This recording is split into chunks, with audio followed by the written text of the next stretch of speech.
Welcome friends, இது உங்கள் Naruto KDS channel. நம்ம சேனலில் காகுயா, இந்திரா, ஹஷுரா, மாதரா ஹஷிராமா, அப்புறம் நருட்டோ சாஸ்கேன்னு பலரோட வீடியோ போட போகிறோம்.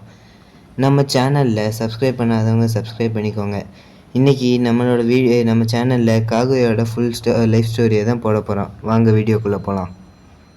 கதையோட ஸ்டார்டிங்கில் ஒரு பெரிய எரிக்கல் ஒரு வில்லேஜில் வந்து விழுகுது. அதுலேருந்து ஒரு மரம் முளைச்சிருக்கு. அதை அந்த வில்லேஜோட தலைவர் டெஞ்சிங்கிறவர் பார்த்து அவர் அடியாள்கள்கிட்ட அது என்னன்னு பார்த்துட்டு வர சொல்கிறாங்க. போனவங்க திரும்பி வந்தப்போ ஒரு பொண்ணோடு வந்து நிற்கிறாங்க. அது யாருன்னு அந்த அடியாள்கள்கிட்ட கேட்டப்ப அவங்க இந்த பொண்ணை எரிக்கல் விழுந்த இடத்துல மின்னிக்கிட்டு இருந்தான்னு சொல்கிறாங்க. அந்த பொண்ணை தான் அவங்க இங்கே கூட்டிகிட்டு வந்து நின்று இருக்காங்க.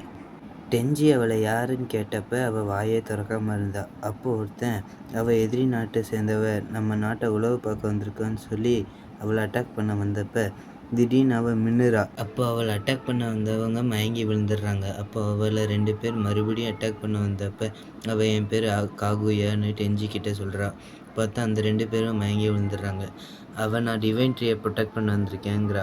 அந்த டிவைன் ட்ரீங்கிறது இந்த எரிக்கல் விழுந்த இடத்துலேருந்து முளைச்சி வந்தது தான் இந்த டிவைன் ட்ரீ. அதை கேட்டு டெஞ்சி ஷாக் ஆகுறாரு. அதனால் அவளை வீட்டிலே தங்க வச்சிடுறாரு. ககுயா ரூமில் உள்ள வேலை பார்க்குற பொண்ணு ஒருத்தி, இந்த மரம் பல வருஷத்துக்கு முன்னாலே வளர்ந்துருச்சு. இந்த ஊரில் உள்ளவங்க பல பேர் இந்த மரத்துக்கிட்ட போனால் அவங்க செத்து அந்த மரத்துக்குள்ளேயே போயிடுவாங்கன்னு சொல்கிறா. அதாவது மரத்தோட பிரான்ச்சாகவே மாறிடுறாங்கன்னு சொல்கிறா. அப்புறம் நான் கிளம்புறேன்னு சொல்லிடுறா.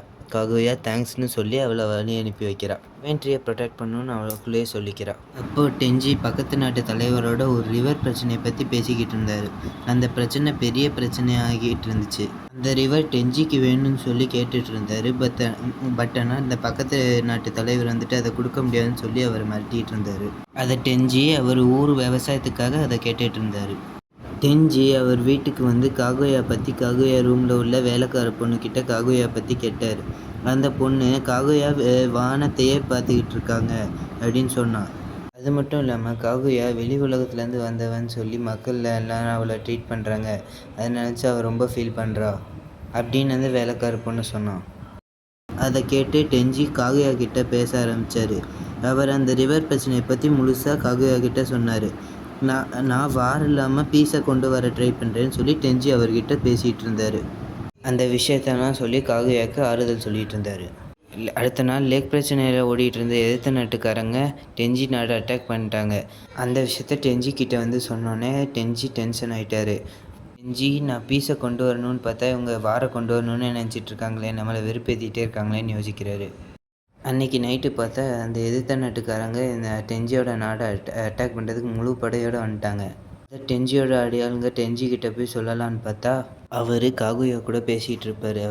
அதனால் அவங்க வந்து டிஸ்டர்ப் பண்ணாதீங்கன்னு சொல்லும்போது நீங்கள் கண்டிப்பாக கூப்பிட்டே ஆகணும், பெரிய பிரச்சனைன்னு சொல்லுவாங்க. உடனே ஷாக் ஆகிட்டார். அந்த அடியாள் சொல்லுவான், காகுயா தான் அவங்களோட ரியல் பிளான், அவளை தூக்குறதுக்காக தான் வந்துட்டுருக்காங்கன்னு சொன்னோன்னே அதை கேட்டு டெஞ்சியே வெளியே வந்துடுவார். அப்புறம் டெஞ்சி காகுயாட்ட பயப்படாதுன்னு சொல்லி ஆறுதல் சொல்லிட்டு அவங்கள்ட்ட பேசுகிறேன்னு சொல்லி அவர் கிளம்பிடுவார். டெஞ்சி விட்டுட்டு போன சமயத்தில் எதிர்த்த நாட்டுக்காரங்க அவர் டெஞ்சியோட நாட்டுக்குள்ளே பூந்து காகுயாவை தூக்குறதுக்கு வந்துடுவாங்க. எல்லோரும் காகுயாவை சுற்றி வளைக்கும் போது டக்குன்னு பார்த்தா அவளை பவரை வச்சு எல்லாரையும் அடித்து தெறிக்க விட்டுருவா. அந்த எனிமையோட மூஞ்சி ஃபுல்லாக பிளட் ஆயிரும். அந்த வேலைக்கார பொண்ணு உடனே காகுயாவை இழுத்துட்டு ஓடிடுவா. அப்போ டெஞ்சி அந்த எதிரி நாட்டுக்காரங்கள்ட்ட நீங்கள் ஏன் இந்த மாதிரி பண்ணுறீங்க, நாங்கள் பீஸை தான் எதிர்பார்க்கிறோம், அதுக்கு தான் நாங்கள் வார ஏற்பாடு பண்ணோம், ஆனால் நீங்கள் என்னடானே இப்படி பண்ணிகிட்ருக்கீங்கன்னு சொல்லும்போது காகுயாவை தூக்க வந்தவன் அப்போ அங்கே வந்து நீங்கள் பீஸ் எதிர்பார்க்குறீங்கன்னா காகுயாவை கொன்னே ஆகணும், ஏன்னா அவள் எங்கள் ஆளுக்கு எல்லாரையும் கொன்னுட்டா, வேணா இந்த வேலைக்கார பொண்ணுகிட்ட கேட்டு பாருங்கன்னு சொல்லுவாள். அவளும் ஆமான்னு சொல்லுவாள். சொல்கிறத நம்பலைன்னா நீங்கள் நேர்லேயே வந்து பாருங்கள், நான் சொல்கிறது புரியும்னு சொல்லுவான். டெஞ்சியும் கூட வந்தவங்களும் அங்கேருந்து கிளம்பிடுவாங்க. காகுயா அட்டாக் பண்ண வந்தவன் வில்லத்தனமாக சிரிச்சிட்ருப்பான்.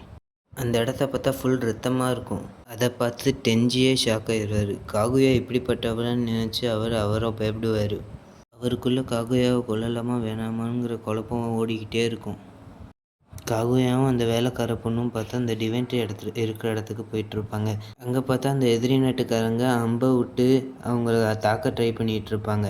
அப்போ தான் அவங்க சொல்லுவாங்க, காகுயா ப்ரெக்னெண்ட்டாக இருப்பா, டெஞ்சியோட மேரேஜ் ஆயிருக்குன்னு சொல்லி.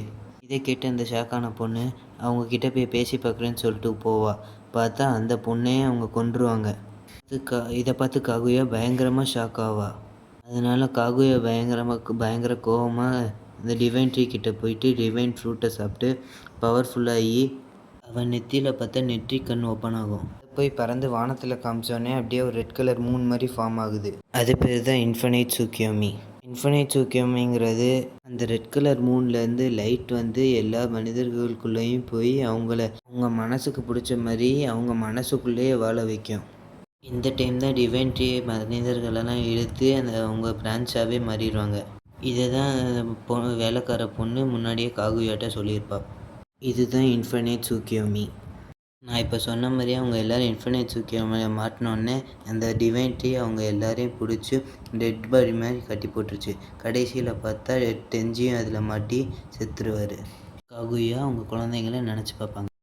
அப்புறம் காகுயாவுக்கு ஹகுராமோ ஹமுரோன்னு 2 பசங்க பிறப்பாங்க. அடுத்து பார்த்தா ஹகுராமாவும் ஹமுரோவும் பெரிய ஆளாயிருவாங்க.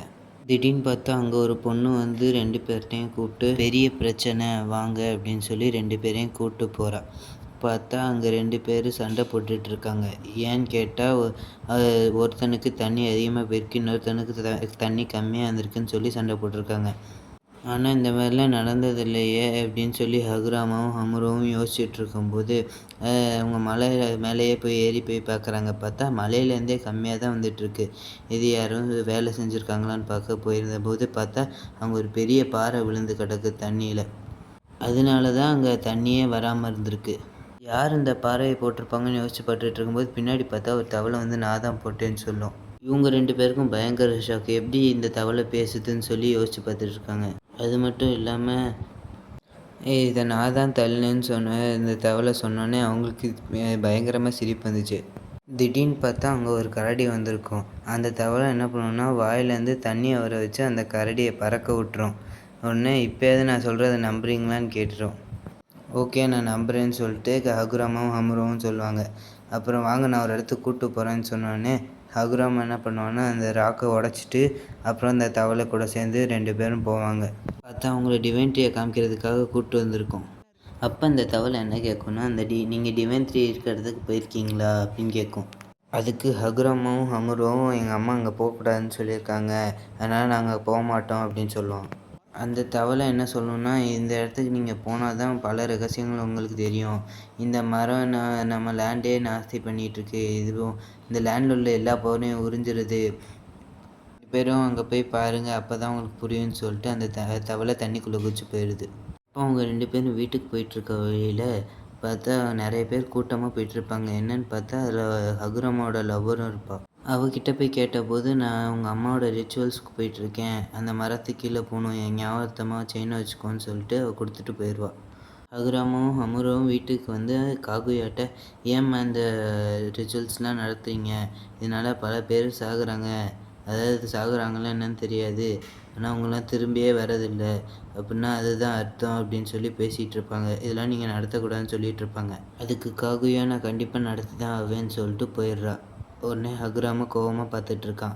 ஹகுராமா வந்துட்டு ஹமுரோட்ட நான் கண்டிப்பாக அந்த இடத்துக்கு போயே தீருவேன், நீ டிவைன் ட்ரீ இருக்கிற இடத்துல என்ன இருக்குதுன்னு கண்டுபிடிச்சே ஆகணும் அப்படின்னு சொல்லி போவாங்க.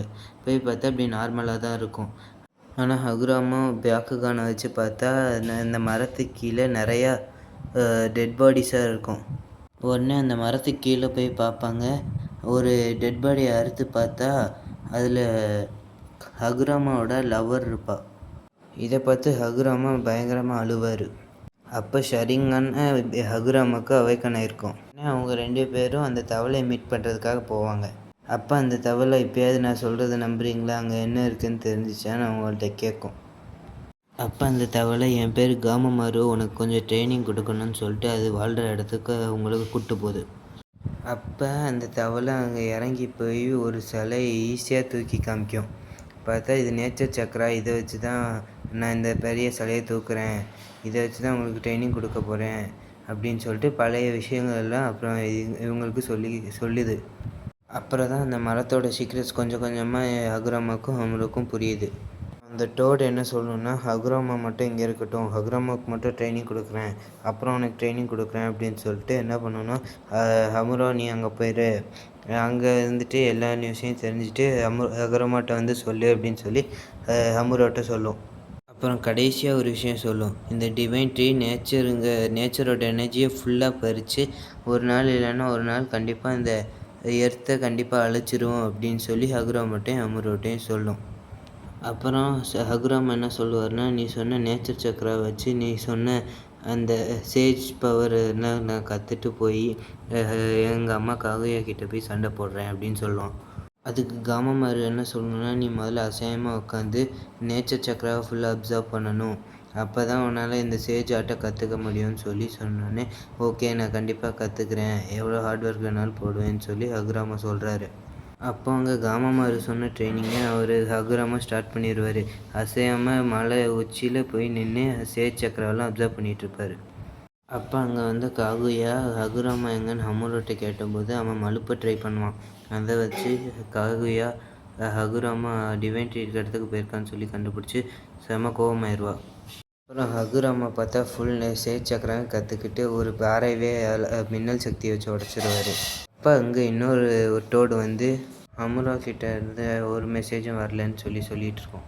அப்போ ஹகுராமா இங்கே பெரிய வார் நடக்க போகுதுன்னு சொல்லி எல்லா மக்களையும் வெளியேற்றிட்டு இருப்பார். ஹகுராமா காகுயாவோட வீட்டுக்கு முன்னாடி வந்து நிற்பார். அப்போ காமமாரு ஒரு சீல் டேக் எடுத்து கொடுத்து, இது உன் உயிர் போகிற நிலமையில யூஸ் பண்ணு, ஆனால் வேறு எப்பயும் யூஸ் பண்ணக்கூடாதுன்னு சொல்லி ஒரு கண்டிஷன் போடும். இந்த சீல் டேக்கை வெளியவே எடுத்துகிட்டு வரக்கூடாது, ஆனால் உனக்காக எடுத்துகிட்டு வந்திருக்கேன்னு சொல்லி அனுப்பி வைக்கும்.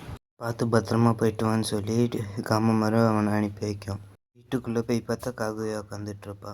அப்போ காகுயா பார்த்தா, நீ ரூல்ஸ் அண்ட் ரெகுலேஷன்ஸை மீறிட்ட, நம்ம ரிச்சுவல்ஸுக்கே எதிர்த்தே நிற்கிற அப்படின்னு ஹகுராமாவை காகுயா மிரட்டிகிட்டு இருப்பா. அது மட்டும் இல்லாமல் உன் லவ்வர் இறந்து போனனால தானே நீ இப்படி பண்ணிகிட்ருக்க அப்படின்னு கேட்பா காகுயா.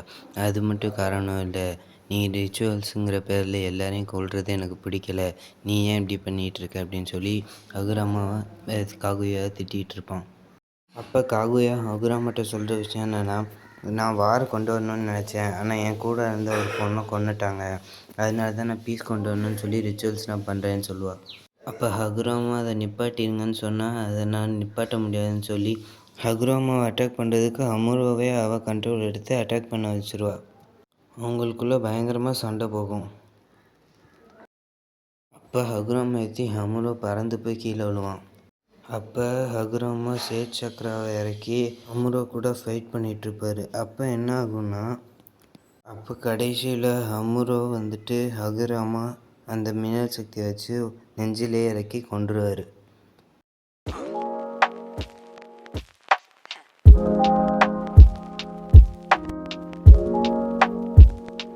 அப்போ பார்த்தா ஹகுராமா அழுதுகிட்டே இருப்பார். அப்போ அவருக்கு ஷரிங்கான்லேருந்து ரெனிங்கான் அவேக்கன் ஆயிரும். அப்போ ஹகுராமா என்ன பண்ணுவார்னா, காமமாரு கொடுத்த சீல் டேகை அமுரோ மூஞ்சியில் வைப்பார். அப்போ பார்த்தா அப்படியே ஃபுல் லைட்டிங் ஆகி அமுரோ மறுபடியும் உயிரோடு வந்துடுவான். அப்போ காமமாரு ஹகுராமா கரெக்டான டைமில் தான் யூஸ் பண்ணியிருக்கான்னு சொல்லி யோசிச்சுட்ருப்பான். இப்போ அமுரோ எழுந்திரிச்சு ஹகுராமாட்ட தேங்க்ஸ்ன்னு சொல்லுவான். உன்கிட்ட சீல் டேக் யூஸ் பண்ணனால உனக்கும் எக்ஸ்ட்ராடினரி பவர்ஸ் வந்துச்சுன்னு ஹகுராமா சொல்லுவான். இப்போ 2 பேரும் ஈஸியாக தோக்கடிச்சிடலான்னு நினைக்கும் போது பார்த்தா திடீர்னு நேரம் அதிர ஆரம்பிக்கும். என்னன்னு பார்த்தா அந்த டிவைன் ட்ரீலேருந்து 10 டெயில்ஸுங்கிற ஒரு பவர் உருவாகிட்டு இருக்கும். பார்த்தா பெருசாக ஒரு 10 டெயில்ஸ் உருவாகி வந்து அவங்க முன்னாடி வந்து நின்று அட்டாக் பண்ணுறதுக்கு ரெடி ஆகிட்ருக்கும். அப்போ அந்த 10 டெயில்ஸாக காகுயா கண்ட்ரோல் எடுத்து அந்த ஊரை அட்டாக் பண்ண ஆரம்பிப்பாள். பயங்கரமாக ஃபைட்டு போகும். அப்போ சூசனுங்கிற பவரை வச்சு ஹகுராமா அதை தோக்கடிச்சிடுவார். ரொம்ப பெரிய இம்பேக்டாக இருக்கும். அப்போ கடைசியாக பார்த்தா ஹகுராமாவும் அமுரோவும் சேர்ந்து காகுயாவை சீல் பண்ணிடுவாங்க. கடைசியில் பார்த்தா ராக்ஸ் எல்லாம் பிச்சுட்டு காகுயா சுற்றி ஃபுல்லாக ரவுண்ட் ஆகி ஃபுல்லாக கடைசியாக சீல் ஆயிடுவா. அப்புறம் ஹகுராமா 10 டெயில்ஸை மரமாக்கி திருப்பி அதுலேருந்து எல்லா மக்களையும் விடுவிச்சிருவார். அப்புறம் 10 டெயில்ஸை தனித்தனியாக ஒவ்வொரு 9 டெயில்ஸாக பிரிச்சிருவார். ஒவ்வொன்றுக்கும் தனித்தனி பிளேசஸ் தனித்தனி பேருன்னு வச்சு ஒரு இடம் கொடுக்கணும்னு சொல்லி காமமார்ட்டையும் அமுரோட்டையும் சொல்லிகிட்டு இருப்பார். இப்போ அமுரோ சொல்கிற விஷயம் என்னென்னா, நீ எர்த்தை பார்த்துக்கோ, நான் மூணை பார்த்துக்கிறேன்னு சொல்லி நான் மூணுக்கு போகிறேன், நீ எர்த்தை பத்திரமா பார்த்துக்கோன்னு சொல்லிட்டு கிளம்பி போயிடுவா. அதை பார்த்துட்ருக்கிறோட இந்த கதை முடியுது. அடுத்தது இந்திரா அசுரா ஸ்டோரி போடுறேன், மறக்காமல் சப்ஸ்கிரைப் பண்ணிடுவேன்.